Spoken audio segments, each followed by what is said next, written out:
नमस्कार साथियों, मुझे नहीं पता कि लोग क्या सोचेंगे, लेकिन मुझे पता है कि मैं क्या बोल रहा हूँ। कुछ एक लोग मुझे पागल भी समझ सकते हैं, लेकिन मैं अपने अनुभव के साथ कह रहा हूँ कि अपनों से सावधान रहिएगा, क्योंकि ये बेहद खतरनाक होते हैं। वैसे भी सच बोलने वालों को लोगों ने हमेशा पागल ही समझा है।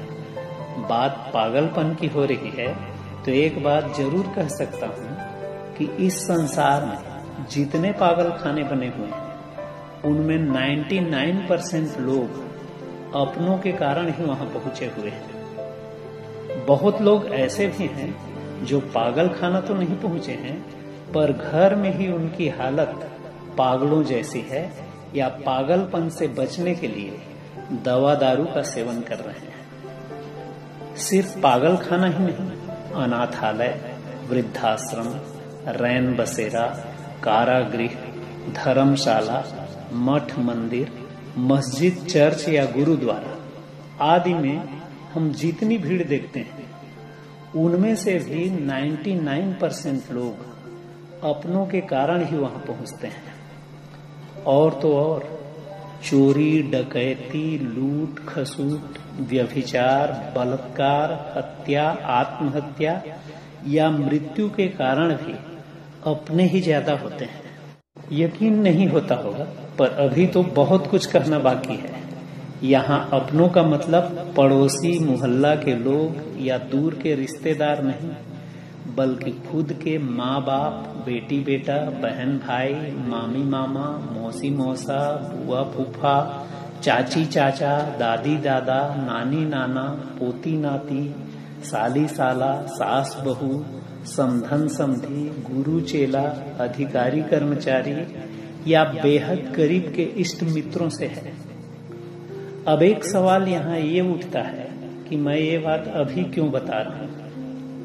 उसका कारण यह है कि मैंने अभी कुछ दिन पहले अपने एक बेहद सीधे और मेहनती फेसबुक फ्रेंड मित्र की कहानी सुनी। वह जहाँ रहता है उसके सगे मौसी और मौसा भी रहते हैं। वह लड़का उनके घर का हर काम करता है, बिल्कुल नौकर की तरह। उसके मौसा उस गांव के मुखिया भी हैं, और वो मुखिया मौसा जी उस गरीब लड़के की गाढ़ी कमाई के लाखों रुपए हजम करने के बाद डंडे से उसकी पिटाई करती है, जिसके कारण उस सीधे साधे लड़के को अभी उसके चाचा, जो पास के किसी गांव में रहते हैं, अपने साथ ले गए हैं। उस लड़के की खातिर उसके मौसा को उस गांव के बड़े बुजुर्ग लोग या तो खरी खोटी सुना रहे हैं या गालियां दे रहे हैं, और मौसा मौसी लगभग मौन व्रत धारण करके अब अपने कर्मों के लिए पछतावा कर रहे हैं। पछता भी इसलिए रहे हैं कि मुफ्त का नौकर हाथ से जो निकल गया है। ये तो बात हुई थोड़े दूर के रिश्तेदारों की। अब एकदम सगे माँ बाप और बेटे बेटियों की बात कर लेते हैं, जिन्हें मैं अच्छी तरह से जानता हूँ। ससुराल में अनबन होने के बाद जिन बेटियों को पिता ने सहारा दिया, माँ की मृत्यु के बाद उन्हीं बेटियों ने अपने वृद्ध एवं लाचार पिता की आधी संपत्ति हड़पने के बाद उन्हें भगवान भरोसे छोड़कर घर से चंपत हो गई।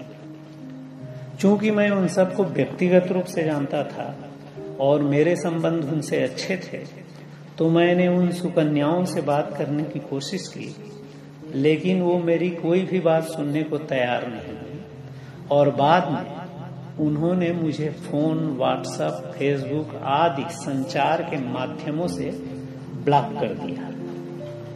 परमात्मा को धन्यवाद देकर मैं भी शांत बैठ गया, यह सोचकर कि जब वो अपने सगे पिता के नहीं हुए तो मेरे कैसे हो पाएंगे। मैंने गलत अपेक्षा कर ली थी, और इसीलिए एक बार फिर से कहता हूँ कि अपनों से सावधान रहिएगा, ये बेहद खतरनाक होते हैं। लेकिन इसका मतलब यह भी नहीं है कि सारे अपने खतरनाक होते हैं। ऐसा मैंने कहा भी नहीं है, वरना कहता कि अपनों से सावधान, क्योंकि ये खतरनाक ही होते हैं। अब यहाँ दो बातें कही जा सकती हैं। पहला कि जमाना खराब है या कलयुग है, और दूसरा कि जब अपने ही खतरनाक होते हैं तो जाएं कहाँ, या आखिर आदमी करे तो करे क्या। तो इस संबंध में मुझे दुष्यंत कुमार जी की एक कविता की चंद लाइन्स याद आती है कि सिर्फ हंगामा खड़ा करना मेरा मकसद नहीं, मेरी कोशिश है कि ये सूरत बदलनी चाहिए।